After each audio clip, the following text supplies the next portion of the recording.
is up, my good people of the internet? This is Dan Tortora of Superpowered Pop here inside of the PBKW studios. That's right, PBKW, and you can get their awesome gear by going into Parker Banner, Kent and Wayne, aka PBKW, on 21500 Catawba Ave, Suite A, down in Cornelius, North Carolina. Ask them about their apparel here, the awesome sweatshirt that I have, so very comfy.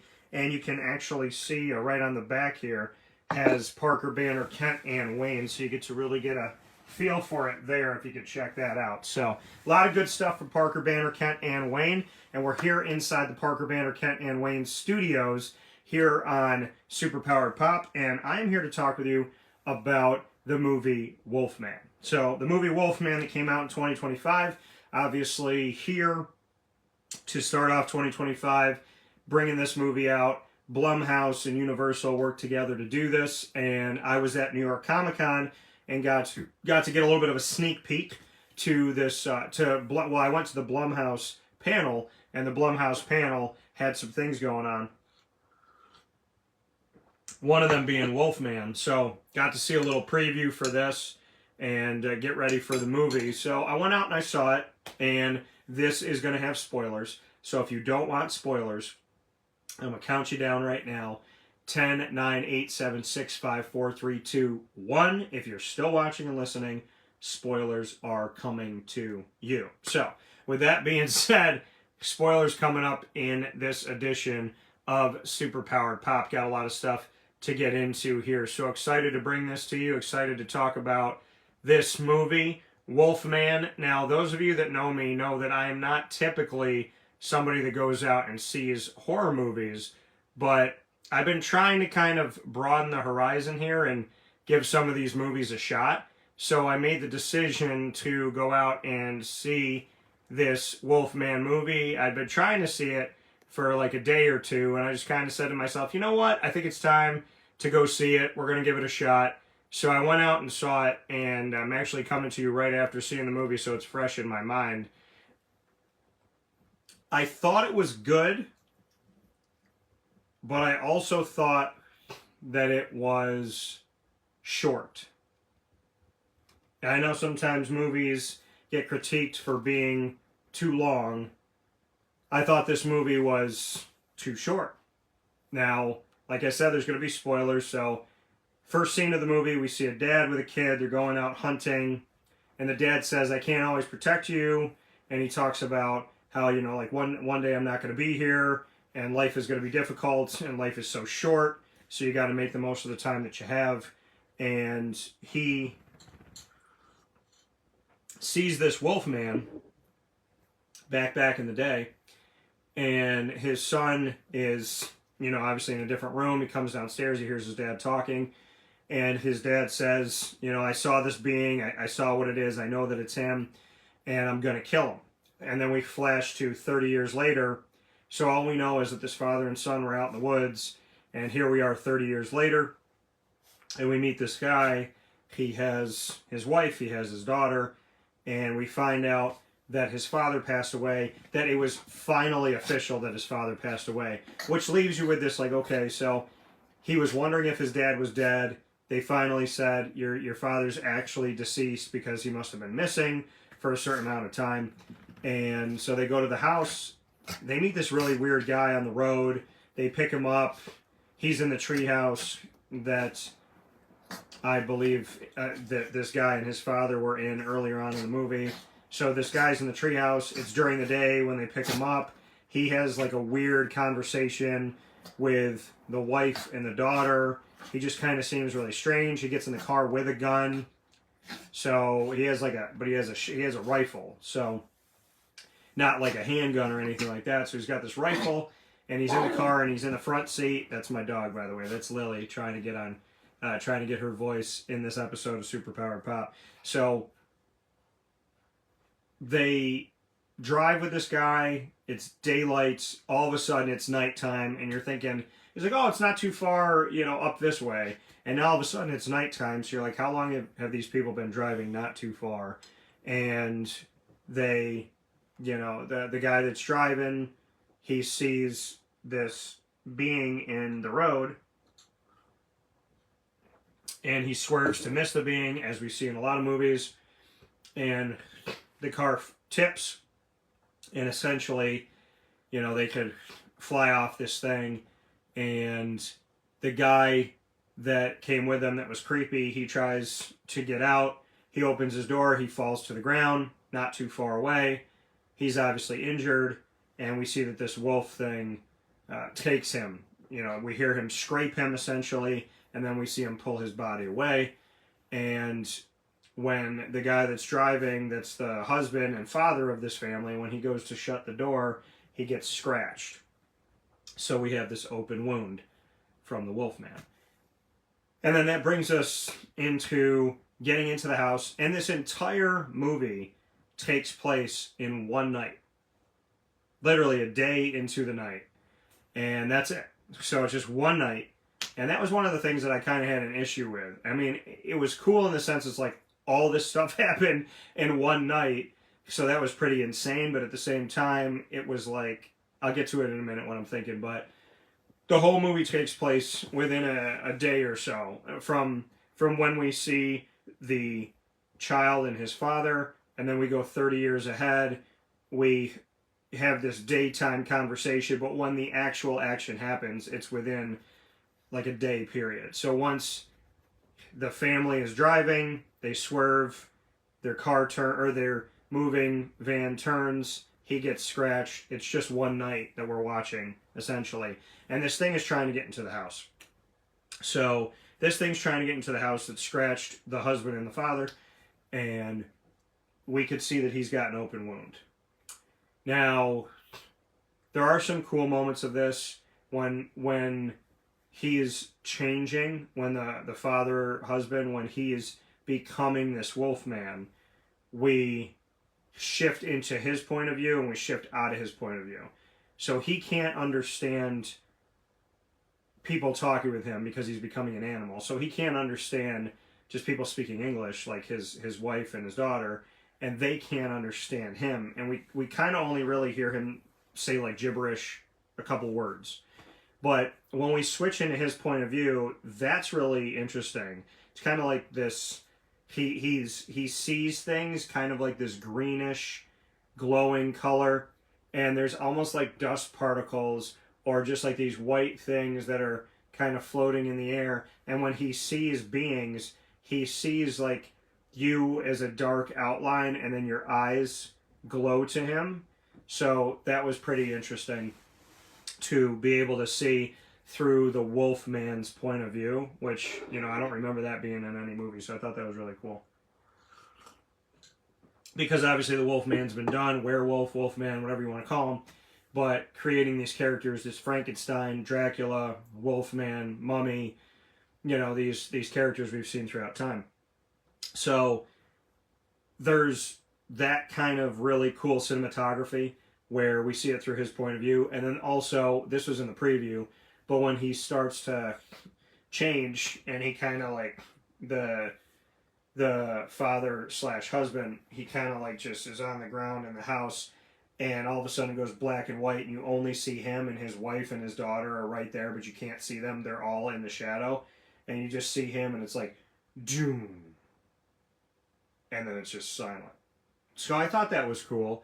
I thought, you know, making the wolf look like a man and a person, not just simply like a giant hairy werewolf. I thought that was cool. But this wolf seems to know the house, and eventually he breaks in. And he scratches at the husband / father again. And so now he's got a scratch on his leg. And then he's kind of going in and out of this thing, right? And he says that he's dying. That's the only thing that he writes. I'm surprised he didn't write anything else on the notepad. He only wrote that he's dying. And all of a sudden the wound starts to bleed again that he had from the original scratch from this wolf man at the earlier part of the movie. And the wound is now like open. It's bleeding all over the place. So you could see that like he's got like this animal looking like really deep wound. And then he starts to eat his own wound. He starts to feed off of his own flesh. And that's when things get interesting. And so that was pretty unique. And then they're trying to get him out of there. his wife and his daughter are still trying to save him. They go to the truck, which is part of the preview. But in the preview, you don't see that he's in the back seat. So that was something that was not shown in the preview. So they get in there, and this wolf man that originally scratched him, he's, trying to get in. He tries to get through the windshield of the truck, and he's trying to scratch the wife now. And so now you're thinking, okay, if she gets scratched, now you're going to have two wolf people, essentially. And that was the thing that I found interesting, because it's like, okay, this wolf man either bites or scratches someone, they get infected with this disease. So are there two wolf people? Or once he infects somebody else, does he die? Well, we saw that he didn't die, so both of these wolf men are fighting each other. The husband-father as he's transitioning, and this wolf man that's been out here in the wilderness. And they fight back and forth. Kind of a weird scene as they go into like this greenhouse thing, and it's uncovered, but it's not solid. So you're on this like tarp, and the family goes to the top of the tarp, and I'm thinking in my head, why, if you have the abilities of this animal, and when I think about wolfman or werewolf, they can jump, they can run really fast, and they can jump really high. Why didn't this thing just jump to the top of it? Instead, it goes inside and tries to scratch him from underneath. I feel like he was just playing with them. And if that was the whole point, like, he's going to kill them, but kill them slowly. But if he just jumped to the top of it, he could have attacked them right off the bat. They would have had to fall off. Or he could have just ripped the thing and they could have all just fallen to him. So there's points in movies where you look at things like that and you're like, okay, this is not the best scene to have. It almost looked like we're trying to extend this movie longer than we have to. And like I said, the movie was short feeling, but he could have easily killed them when they tried to get to the top of this tarp of the greenhouse. And he decided to attack from underneath instead of jumping on top. And he kind of toyed with them for a while, where I feel like he could have just opened up the tarp and, he could have killed at least one of the three of them. So that didn't happen. And then they go back to the house, and this father husband, he continues to mutate into this thing, and then the other wolf man gets in the house. They fight with each other, and eventually we find out, and this is where I say spoilers here, we find out once the new wolf man kills the old one by ripping out his trachea, essentially. A lot of movies where people bite their captor or the villain's throat and pull something out of his throat. We've seen that. I've seen that in different movies, human beings doing it. So you see it in The Walking Dead. You actually see it in Central Intelligence when The Rock does it to the villain at the end of the movie. So his former partner, which is gross. And he just like spits it out. It's really gross. But so we see that, and the original Wolfman, or this Wolfman that scratched the husband / father, he dies. We see the life go out of his face, and we see the tattoo on his arm. He finds out this is his dad. So his dad has dedicated himself to finding this Wolfman and killing this Wolfman. And 30 years later, they find out, okay, the father's been missing forever. They finally pronounce him officially dead, but he was never really dead. He became the Wolfman, so he must have found this being. The being bit him or scratched him. He became a Wolfman himself. And, so is that original Wolfman still out there? We don't know. Are there other wolf people? We don't know.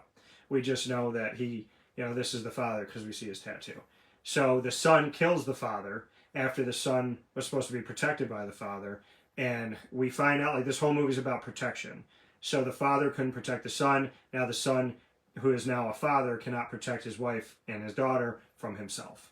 And then he turns more and more into this wolf, and they run to the barn this time. And when they run to the barn, he gets to the barn by just like digging, and they don't know where he is. And again, we get to see through his point of view, so he can see them in the dark. Their eyes are kind of glowing white and kind of rainbowish. We see all this stuff around them is kind of like he can see the dust in the air. He could see like just this particles in the air. So he sees them. He's right in front of them. They don't see him. He steps into the bear trap, which is attached to a chain. He eventually bites through his own body. So now he's eating himself again. He bites through his leg and leaves his, I think it's his right foot. It leaves his foot inside of the trap, and now he starts to chase after them with 1 foot, but it doesn't matter because apparently wolf people can't bleed out. And so he like starts to run and gallop, and eventually he gets really, really fast, and then they're back in the treehouse, back where the son and the father were at the beginning of the movie, where the wolf man, you could see him breathing, and he's in front of them, then he's behind them, then he goes away. Well, this time around, you see the wolf man breathing, and the wife has a shotgun. The daughter's there with her, and he shows his hands, and then he picks himself up. You see his head. He's looking at them, and the daughter, the whole point, or the whole thing with the daughter going through the movie is that the father says, "My job is to protect you," and he says to the daughter, her job is to read minds, and that she can touch your mind and she can read it. And whenever she touches his head, she says, "You're thinking you really love your daughter," and he's like, "That's exactly right." So she's sitting with her mom in this treehouse, and he shows his face, and it's starting to get light outside. And apparently, this doesn't affect the wolf man. Remember, in like some movies, the wolf would come out, the werewolf or the wolf man would come out at night during a full moon, and then when it was daylight, he would go away, kind of like a Dracula thing. He would not be out during the light. Well, these wolf beings don't care about the light, apparently, and that was never really spoken about in the movie, and kind of left for you to figure out. So he shows his face, and the daughter, who has always read her father's mind, she says to her mother, like, he wants it to be over. And the mom's got the gun pointed, and she doesn't want to shoot her husband. And she's waiting, and then it's kind of like, do it already, and he opens the door, and she shoots him in the chest, I believe. And he falls down, and then he seemingly dies. And then we just see the girl and the mother looking out at this thing, and you don't know if they're looking at people or what they're looking at, but they're just looking. And then the camera finally pans, and the landscape is beautiful, and that's what their husband/father had said, was like, that the sights in Oregon where he used to grow up were breathtaking. So they finally see the sights now that he's dead. We don't know if there's any more wolf people. We don't know if he's dead, and then the movie ends. So it was really quick. There's only 2 protagonists in the movie, essentially, the woman and her daughter. So we didn't really see it on a grandiose scale. We didn't see him kill anyone other than the other wolfman who ended up being his father. We don't see him attack a town. We don't see, like, over time this villain develop. We only see it over one night. So, I mean, a terrifying night for the family and a sad night for the family. In order to save our father and husband, we have to kill this new wolfman. So I get it, and there was obviously some emotion to it, but from what you saw in the previews of the movie to what you actually see in the movie, it just kind of feels quick. It's like, okay, well, we know that he was going to be there at night. We know he goes after his daughter and his wife, but in the preview, it's the other wolfman that does it, and he's in the back seat, this guy who's turning into a wolfman. So I guess that was a twist, but there's not a lot of twists and turns to it, and it's really just him going after his own family eventually. So, I mean, to me, there wasn't really a climax. It was kind of a letdown, and the movie was quick. But I did like the look of the Wolfman. It didn't look unbelievable. It did look like a human being that was turning into this. His teeth falling out. How his body was mutating, and he like moves his jaw and stuff. That was cool. I just wanted more movie. I wanted more protagonists. I wanted more people trying to get away from this thing. I wanted this Wolfman to essentially go out and wreak havoc on a larger scale. This was very contained. So, I mean, overall, out of 10, I'd probably give the movie like a 5 or a 6. It wasn't bad, but it's a movie that I'd rather watch at home, like a made-for-TV movie, than go out and pay to see it in the theater. And and again, when I make these reviews, it's always hard for me because I respect the actors and the actresses, I respect the directors and the producers and the editors and the cinematography and everything that they do and all the tireless work that they put in, the costume design and the lighting and the, you know, set people and all of that and what they do with the house. I just felt like there could have been a lot more movie, and it could have been a lot greater of a bigger scale of scary and more of a climax to it. So if this is finally Universal making their monster universe, which was kind of like potentially going to happen with them making an all new Dracula, an all new Frankenstein, an all new Wolfman, maybe an all new Mummy, and then eventually bringing them all together and essentially having like a Marvel Cinematic Universe, but with villains and traditional scary monsters, you know, some type of a swamp person, you know, kind of bringing them all together. That would be cool to see. So if they're building up these small stories toward a greater story, then I'm excited to see that. But ultimately, I feel like this movie left more on the table. I think there could have been more suspense. It could have been more heightened. There could have been more at stake. But ultimately, you know, I did think it was aesthetically pleasing. And you could, once you figured out, okay, that's the dad, and now, you know, he had to kill his dad, and now his daughter and wife essentially have to kill him. It just kind of was like a very simple story. So it didn't wow me, but I just didn't feel like there was enough hide and seek. I didn't feel like there was enough build up. And that kind of left me wanting a lot more. So, like, the end of the movie kind of felt like it could be like the middle of the movie.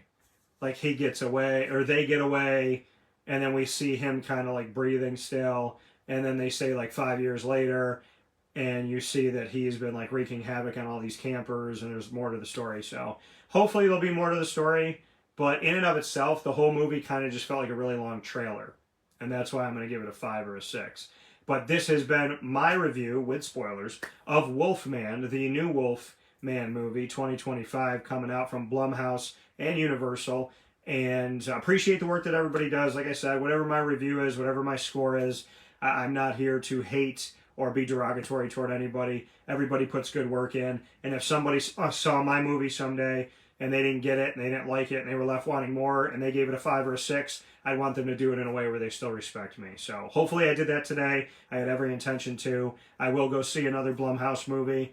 I tend to not see scary movies, but I have seen some Blumhouse stuff. There's certain things I'm not going to see, like Night Swim, because I like to swim at night, so that's not going to happen. But that just goes to show that Blumhouse has put some good things together to make me see a preview or just even see the title and go, no thank you, I'm not even going to challenge that movie. So, yeah, I mean, you know, not every movie gets a 9 or a 10, but I'm happy I got to see it. I'm happy we got to talk about it. Leave your comments below here on our YouTube channel as well as on our Facebook channel.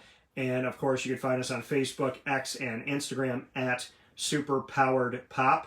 And you can find our exclusive studio partner, PBKW, Parker, Banner, Kent, and Wayne, by going to 21500 Catawba Ave, Suite A in Cornelius, North Carolina, just outside of Charlotte.